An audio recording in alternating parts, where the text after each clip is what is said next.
Olá, seguidores do canal do Teologueiros. Esse é meu primeiro vídeo sozinho, aqui sem a presença do Douglas, desde que eu fui contratado.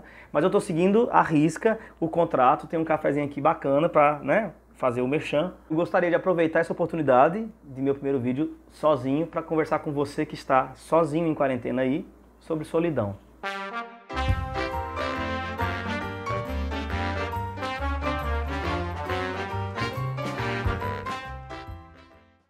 De uma forma ou de outra, todos nós enfrentamos o medo da solidão, ou em alguma medida estamos enfrentando a solidão ela mesma, agora mesmo. Por exemplo, uma mulher de 40 anos, na faixa dos 40, que acaba de se divorciar e que enfrenta o medo de chegar na velhice sozinha. Pense, por exemplo, naquela pessoa que não tem tanto tato social e que por conta dessa falta de tato social termina por se isolar no seu quarto. Pense, por exemplo, naquela pessoa que não tem condições financeiras e que está sempre sozinho, sempre é o último, fica para trás. É o último a comprar aquele celular, é o último a experimentar aquela roupa de marca ou tirar uma foto na Starbucks. Pense, por exemplo, naquela pessoa que está doente e que está morrendo de medo de ter que ficar trancada, isolada, em um quarto de hospital, longe de tudo que é comum para ela. Pense, por exemplo, na quarentena que a gente está vivendo agora. Todos submetidos por conta do coronavírus a estar, em alguma medida, sozinhos. O que a solidão e o deserto bíblico têm para nos ensinar sobre isolamento?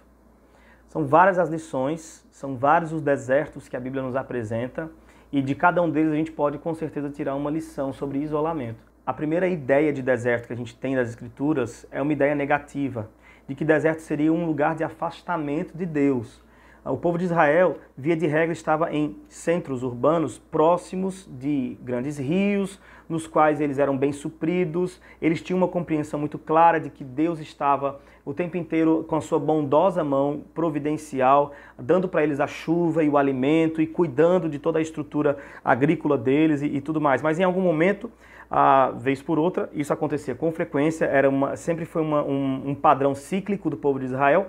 Eles abandonavam a Deus e começavam a pensar ou a fabricar seus próprios ídolos a partir daquilo que viam. Eles, ao invés de adorar o Deus dos rios, começavam a adorar o próprio rio ou os seus animais, a criar seus ídolos e a abandonar o padrão e a adoração que devem ser direcionados exclusivamente a Deus. Nesse momento, via de regra, de forma bem regrada, Deus os tira dessa situação de providência e os coloca em algum deserto. Esse deserto, por vezes, é físico, de fato eles vão para o deserto, e esse deserto, outras vezes, é um encarceramento, é uma fome, é uma miséria que assola o povo, é um cativeiro no qual eles ficam trancafiados, inimigos que invadem, são situações desérticas.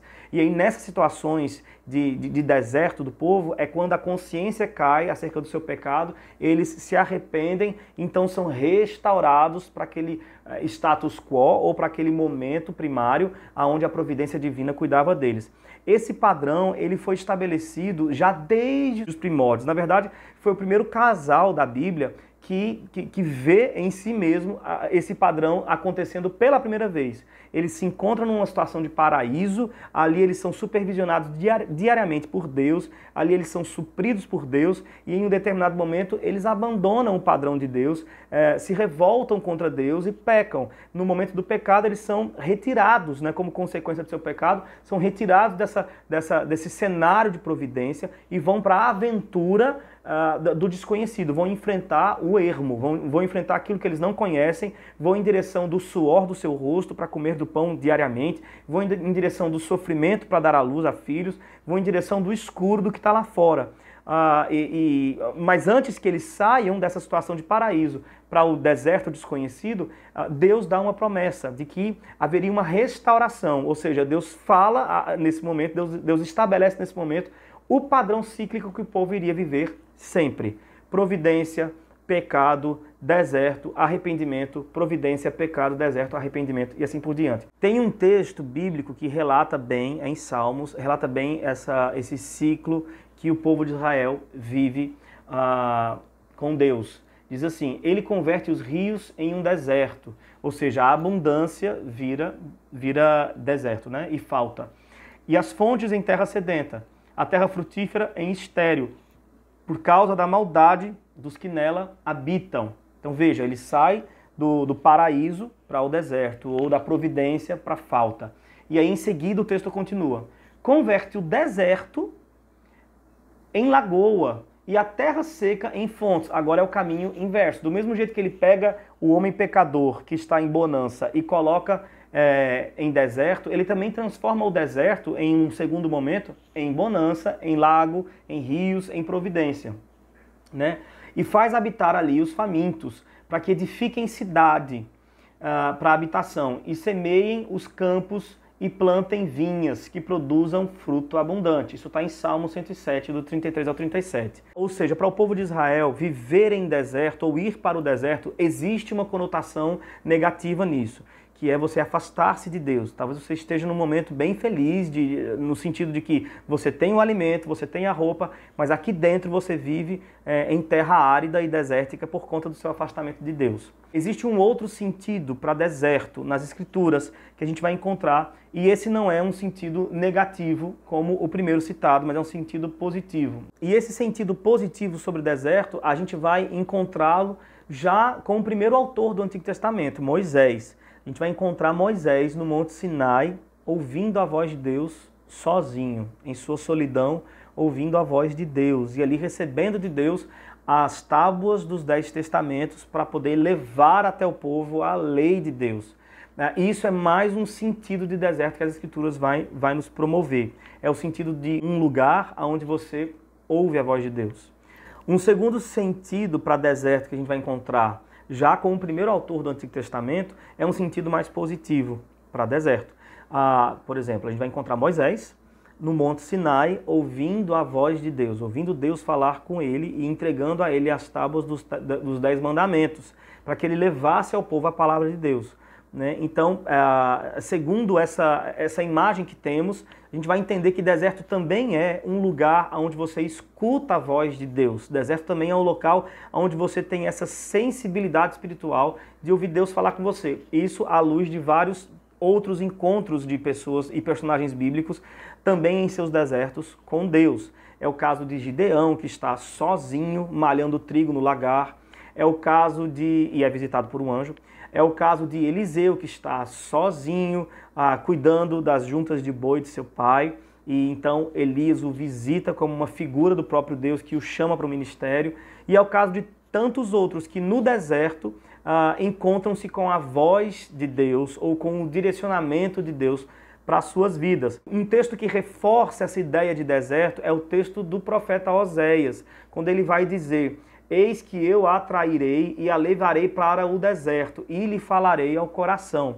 Então esse é um segundo sentido de deserto e que é legal a gente refletir, porque talvez a gente fuja do deserto como uma espécie de desejo de fugir do próprio Deus. A gente tem medo de encontrar-se com Deus e de ouvir a sua voz. A gente tem a sensação de que ouvir a Deus seria confrontar o todo de quem nós somos, e por isso a gente foge das situações desérticas. E esse sentido de deserto como um lugar onde se escuta a Deus é um sentido que me parece uma metáfora bastante lógica, porque Deus deseja que a sua voz não seja confundida ou misturada com o barulho que existe na cidade grande, com o barulho que existe na vida cotidiana. Então, me parece muito lógico que Deus use a metáfora do deserto para poder apresentar a sua voz como algo santo, como algo que está distante do barulho convencional, como algo que está altamente desassociado das demais vozes que estamos acostumados a ouvir no dia a dia. A maior parte desses personagens provavelmente não fazia ideia de que ao ir para o deserto e se submeter ao silêncio mais ensurdecedor das suas vidas, encontrariam-se finalmente com a voz bendita de Deus. Mas é a verdade. Às vezes é no silêncio, muitas vezes é no silêncio ensurdecedor do nosso deserto que Deus escolhe falar conosco, para que a sua voz fique santificada, diferente das demais vozes. Um outro sentido de deserto que a gente vai encontrar também nas Escrituras é um sentido que a gente pode observar no povo de Israel. Quando sai do Egito, guiados por Moisés e pelo próprio Deus, obviamente, e se encontram no deserto. Quando eles chegam no deserto e estão em alguns dos seus impasses, por exemplo, no impasse entre o Mar Vermelho e o exército de Faraó, eles chegam a reclamar porque saíram do Egito. Eles não entendem essa libertação que sofrem, né? Eles reclamam, sentem falta do conforto do Egito, do conforto no sentido de que conheciam a dinâmica da vida deles, né? Ali não era uma aventura vivendo que eles viviam, mas era uma coisa convencional, era um status quo já estabelecido. Então eles tinham o seu rendimento certo, embora fosse muito pouco, mas eles tinham as suas tarefas diárias, eles tinham a sua vida cotidiana, o seu alimento que eles já estavam acostumados a acessar. E no deserto haveria todo um esforço aventureiro para descobrir-se na providência divina. E algumas vezes eles chegam a reclamar de saudades do Egito, mas logo em seguida, adiante, eles celebram o fato de estarem libertos do Egito ali no deserto. Então, o deserto também tem esse sentido de libertação. É um lugar inóspito, é um lugar que nós, via de regra, não celebraríamos estar ali naquelas condições, mas no final das contas a gente tem uma sensação forte de que é ali, nessa condição de conflito, que nós estamos finalmente livres. E é dentro do Egito, numa situação de conforto, que estamos acorrentados e presos. Esse é um outro sentido que o deserto vai dar, e a gente vê reforço para essa ideia desse deserto como um lugar de libertação nas palavras de Jeremias, quando ele vai dizer: assim diz o Senhor, o povo que se livrou da espada, ou seja, do Egito, da opressão, esse povo logrou ou encontrou graça no deserto. O deserto é um lugar onde você pode encontrar graça e libertação das opressões. Nós vamos ter um outro sentido para deserto, que é o amadurecimento da fé. A gente entende que a fé dos que estão no deserto, levados por Deus no deserto, essa fé ela é colocada à prova e ela vem à tona. Essa resolução de fé cresce no coração de quem está submetido aos desafios do deserto. E essa lógica bíblica sobre o crescimento da fé no meio da tribulação, ela é muito simples e lembra a ideia da clara em neve, que para chegar no ponto ideal para uso, ela precisa ser batida, né? A clara do ovo precisa ser batida inúmeras vezes e por um bom tempo, ser submetida à turbulência por um bom tempo, até que ela alcance o estado adequado para uso.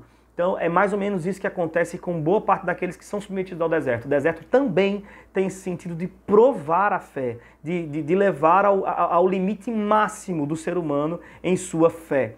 É o que acontece, por exemplo, no caso de Jó. No começo do livro de Jó, quando a sua história é narrada, a gente vai encontrar Deus dando testemunho da fé virtuosa de Jó e do comportamento de virtude dele. E a gente vai encontrar também Satanás sugerindo que talvez toda essa virtude e toda essa fé se devesse ao fato de que Jó tinha tudo. Nesse momento Deus começa a tirar de Jó seus filhos, né, família, começa a tirar seus bens, suas posses e, por último, toca em sua saúde e o deixa moribundo. Ao longo do livro de Jó, a despeito de todo esse deserto existencial no qual ele é submetido, nós vamos entender que Jó não desiste de crer, não desiste de amadurecer a sua fé. Pelo contrário, no término de toda essa jornada de Jó, nós vamos encontrar uma fé muito mais robusta, muito mais forte, muito mais consciente, especialmente na frase que se encontra no final do livro, quando ele diz: antes eu te conhecia apenas de ouvir falar, mas agora os meus olhos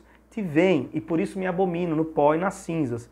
Então, existe no deserto também essa natureza de provação de fé para amadurecimento e fortalecimento da nossa compreensão de fé. O próprio João Batista, o texto sagrado vai dizer que ele viveu, cresceu e se fortaleceu no deserto. João Batista, ele foi, como Jó, alguém que no deserto teve a sua fé altamente provada, né? Provada em níveis extremos. Ele não se alimentava com a comida convencional ali no deserto, ele não se vestia com a roupa convencional, e nessa situação de extrema falta e necessidade, fica claro para a gente o que o texto de Deuteronômio vai dizer: nem só de pão viverá o homem, porque a despeito de toda essa falta, ele não reclama, não existe uma reclamação por parte de João Batista, antes existe um crescimento no seu alimento espiritual, ele se torna resistente do ponto de vista espiritual, por conta desse deserto e dessas privações. Um outro sentido de deserto nós vamos encontrar na figura do Cristo. que também foi direcionado pelo Espírito de Deus ao deserto. Quando Jesus é levado pelo Espírito ao deserto depois do seu batismo, a gente entende que ele está vivendo nesse seu período de quarentena, são 40 dias que ele fica ali no deserto, como um período de preparação do próprio Cristo para o ministério que ele estava prestes a desenvolver sobre a terra, o seu ministério de 3 anos, junto aos seus discípulos e tudo mais. Então, o deserto para Cristo ali, ou em Cristo, é um local de preparo, né? Um local de enfrentamento. E aí veja a diferença do deserto de Cristo para o deserto de Moisés. No deserto de Moisés, que eu citei no começo do vídeo, ele escuta a voz de Deus, ele conversa com Deus. No deserto de Cristo, ele escuta Satanás, ele conversa e dialoga com Satanás. Portanto, o deserto também tem esse sentido de nos preparar para aquilo que vamos enfrentar lá fora, à medida que nos confronta com os nossos demônios, com os nossos fantasmas, com os nossos terrores noturnos, com aquilo que costumamos enterrar a 7 palmos ou esconder nos porões da nossa existência e que, via de regra, não temos coragem de encarar quando estamos na realidade do dia a dia. No deserto, os nossos fantasmas, os nossos demônios, eles ganham voz e a gente tem de enfrentá-los. A gente começa a encontrar tendências e vícios em nós que sequer sabíamos possuir. A gente não sabia nem sequer que tínhamos tantas ambições, inclinações, e tudo isso vem à tona de modo a nos tentar e a nos pressionar contra a verdade da nossa própria natureza. E assim como Cristo, só existe uma saída para esse deserto de enfrentamento com a maldade ou com a face negra da nossa existência. A saída é a Bíblia, são as Escrituras. Cristo dialoga com essa face negra da existência por meio da Bíblia, por meio de textos sagrados. A gente não tem chance alguma com a face negra da nossa existência. A gente não tem chance alguma com os nossos fantasmas, com os nossos demônios, com os nossos traumas, com a nossa dor. A gente não tem chance alguma. Mas com a Bíblia existe saída. Diferente de Jesus, que não tinha o mal em si mesmo, porque não veio da semente do homem, mas da semente incorruptível de Deus, nós temos um pai da igreja que no século IV ficou conhecido, o nome dele era Antão, e ele ficou conhecido como Antão do Deserto. É um dos maiores ermitões do cristianismo. O que é um ermitão? É o cara que se ausenta da cidade grande para os ermos e desertos a fim de ter experiências místicas, encontrar-se com Deus e, enfim. Inclusive, há exemplo do próprio isolamento que Cristo viveu nos 40 dias. Contudo, sobre Antão, ele foi muito conhecido por sua vida de isolamento. Inclusive tem uma tela em exposição no MASP, em São Paulo, pintada por Bosch, que demonstra Antão no centro da tela ali, de joelhos, pedindo clemência, como uma pose de clemência. E à sua volta, em toda a tela, existem criaturas pitorescas que estão o tempo inteiro ali em tentação. Uma delas oferece uma bandeja de prata com alguma coisa que parece um alimento, enquanto ele vira o rosto. Tem criaturas na água, tem criaturas voando, tem criaturas conversando entre si, como se estivessem espreitando, esperando por um vacilo de Antão. E este, que é um exemplo de isolamento, né, o Santo Antão, ele vai nos deixar uma frase que é a seguinte, ele diz: quem adota a solidão e nela permanece, é libertado de 3 inimigos, a audição, a fala e a visão. E então só lhe resta lutar contra um, seu coração. O que Antão entende em sua peregrinação desértica é que lá é lugar de encontrar-se com o maior dos inimigos, o pior dos inimigos, o mais ferrenho de todos eles, nós mesmos e o nosso coração. O que a gente ouve, as ambições dos olhos e a nossa fala, a língua, é fichinha para o que a gente encontra quando vamos ao deserto e temos de enfrentar a realidade de quem a gente é. É outra razão pela qual eu acredito que a gente o tempo inteiro foge de desertos. A gente não tem maturidade bastante para se olhar no espelho. E parece que essa é a verdade. Muitos outros exemplos a gente poderia tirar sobre o deserto nas Escrituras ou ao longo da história da igreja. A gente poderia, por exemplo, comentar sobre o movimento monástico que, enfim, teve sua importância dentro da história do cristianismo. A gente poderia citar tantos cristãos que ao longo da história tiveram isolamentos frutíferos e que proporcionaram grandes pérolas para a igreja cristã, mas na proposta do vídeo hoje eu só quis citar algumas características de desertos à luz da Bíblia, para que a gente entenda como nos comportar, né, quais as opções que nós temos para nos comportar no nosso isolamento de quarentena. Então a gente viu aqui, por exemplo, que o deserto, em primeiro lugar, é um lugar de afastamento de Deus. E talvez seja esse caso hoje. Você esteja se sentindo altamente afastado de Deus por conta dos seus pecados. Nós vimos também que deserto é um lugar onde a gente escuta a voz de Deus. Mas deserto também é uma terra frutífera para a gente refletir sobre a nossa libertação. Deserto também é um lugar muito interessante para o amadurecimento e para a provação da nossa fé. E deserto também é um lugar onde temos o desafio de nos encontrarmos com a verdade de quem nós somos e os males que carregamos dentro de nós. E você tem duas opções diante da realidade do deserto. Você pode, nesse isolamento de quarentena, fingir que não existe essa possibilidade de deserto e, enfim, se encher de lives e de postagens de Instagram, memes, YouTube, Netflix, música, se encher de tudo isso e fingir que não existe um deserto para enfrentar e para encarar. Ou você pode escolher a dureza do deserto e a reflexão que traz amadurecimento. É com você, essa é uma decisão que você só pode tomar sozinho. Obrigado por acompanhar o vídeo. Não esquece de se inscrever no canal, não esquece de dar o seu like, deixar seus comentários aqui e de compartilhar com outro solitário que esteja por aí, perdido, vagando na existência. Um abraço.